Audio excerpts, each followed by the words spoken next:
노래할 때 고음만 들면 목이 조이고 중요한 발표만 하면 목소리가 작아져 고민이신가요? 오늘부터 3부작에 걸쳐 노래와 말하기의 문제를 전반적으로 이해하고 해결하는 데 도움이 되는 근본 원리를 파헤쳐 보겠습니다.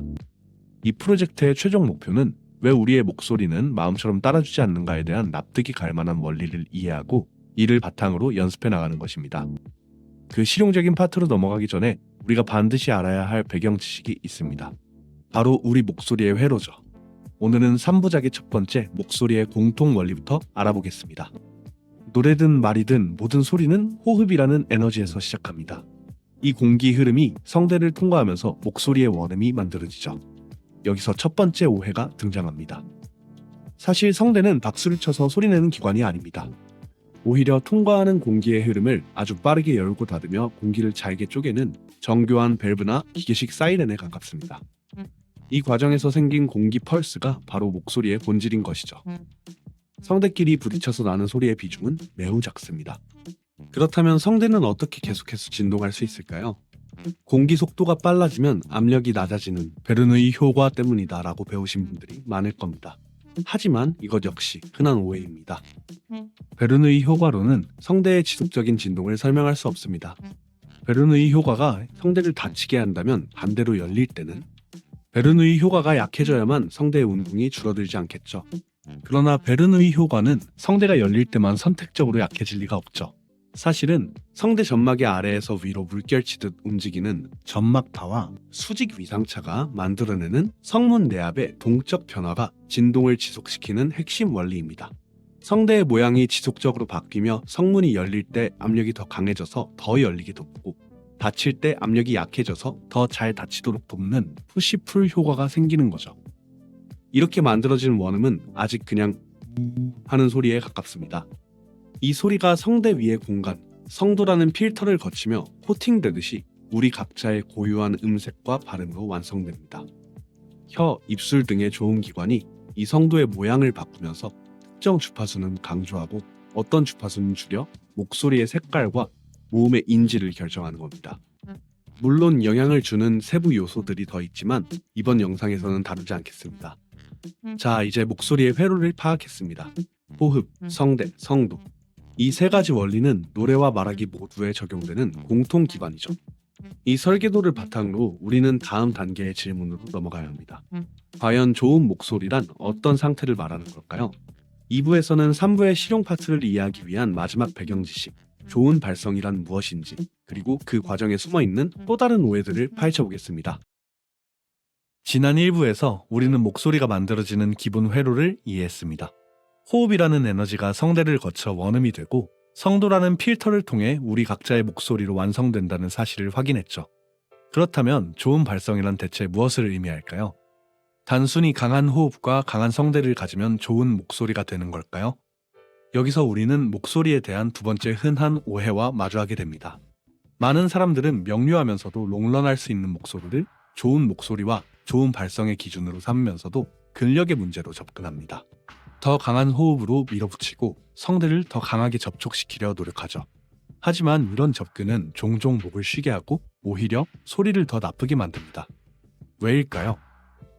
발성학은 명료하면서도 롱런할 수 있는 목소리를 좋은 목소리의 기준으로 삼을 시 힘과 효율이 아닌 발성 경제에서 찾기 때문입니다. 발성 경제란 최소한의 비용, 성대가 받는 물리적 부담으로 최대의 결과, 음향적 출력을 얻어내는 일종의 목소리 가성비입니다. 힘만으로 밀어붙이는 목소리는 연비가 나쁜 자동차처럼 금방 멈춰설 수밖에 없습니다. 그렇다면 어떻게 이 발성 경제를 높일 수 있을까요? 우리 목소리의 설계도를 들여다보면 크게 세 가지 상태를 발견할 수 있습니다. 첫째, 조이는 소리나 눌리는 소리가 나타나는 프레스드 포네이션입니다. 성대를 과도하게 접촉시켜 출력은 매우 높지만 성대의 부담이 크죠. 둘째, 새는 소리나 기식성 발성인 브래시 보이스입니다. 성대 접촉이 부족하여 비용은 낮지만 에너지가 낭비되어 효율은 떨어지는 상태입니다.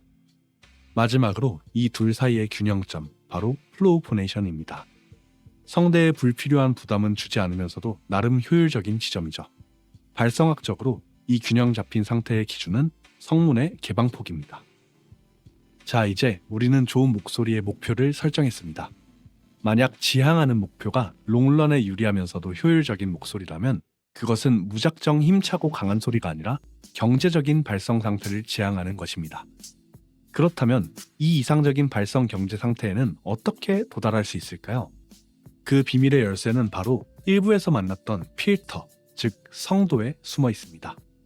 다음 3부에서는 이 필터를 전략적으로 활용하여 목소리의 효율을 극대화하고 마침내 음성의 자유를 얻는 구체적이고 실용적인 방법을 알아보겠습니다. 지난 2부에서 정한 우리의 목표는 발성 경제를 높이는 것이었습니다. 그런데 어떻게 하면 우리 몸이 이 이상적인 균형 상태를 찾아내고 또 유지할 수 있을까요? 여기서 우리는 발성 교육 현장에 가장 크고 오래된 흔한 오해와 마주하게 됩니다. 우리는 흔히 공명을 특정 부위를 울리는 감각으로 생각하지만 이는 성공적인 발성의 결과일 뿐 목표로 삼기에는 무리가 있습니다. 발성학적인 공명 전략은 필터, 즉 성도의 형태와 단면적을 조절하여 원음의 특정 주파수 성분을 선택적으로 강조하는 능동적인 음향 전략입니다. 그렇다면 이 필터 조절이 어떻게 우리 목소리의 품질과 건강을 증대할 수 있을까요? 물론 내후두근의 적절한 밸런스도 중요하지만 필터를 잘 조절하면 놀랍게도 음성 품질 향상은 물론 거꾸로 성대의 진동 방식 또한 다시 필터의 영향을 받습니다. 이제 우리는 완전히 새로운 관점에서 자신의 목소리 문제를 진단할 수 있게 됩니다. 혹시 노래할 때마다 숨이 짧다고 느끼셨나요? 우리는 본능적으로 그것을 호흡의 문제로 생각하지만 만약 성도의 문제가 진짜 원인이었다면 어떨까요? 혹은 성대 근육이, 성대 접촉이 약해서 소리가 단단하지 못하다고 느껴질 때 사실은 필터가 성대의 진동을 제대로 도와주지 못하고 있었던 상태라면 어떨까요? 이처럼 우리가 호흡이나 성대에서 느꼈던 많은 문제들은 사실 전혀 예상치 못한 이유에서 비롯되었을 수 있습니다. 마지막으로 다룰 주제는 2부에서 다룬 성문 개방폭과는 또 다른 접근법입니다. 바로 성대가 맞닿는 면의 모양, 즉 성대 접촉 자세입니다.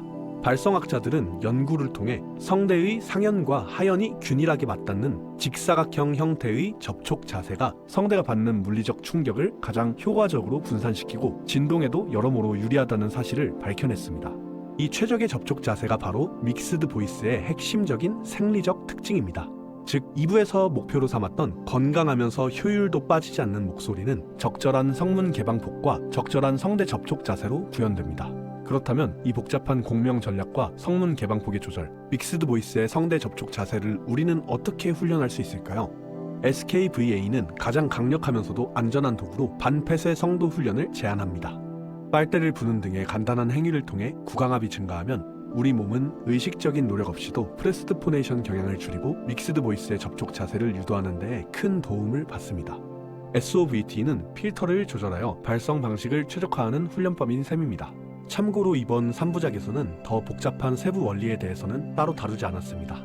자, 3부작에 걸친 여정이 끝났습니다. 우리는 목소리의 기본 회로를 이해했고 좋은 목소리의 기준 중 한 가지를 확실한 목표로 설정했으며 효과적인 훈련의 원리 또한 손에 쥐었습니다.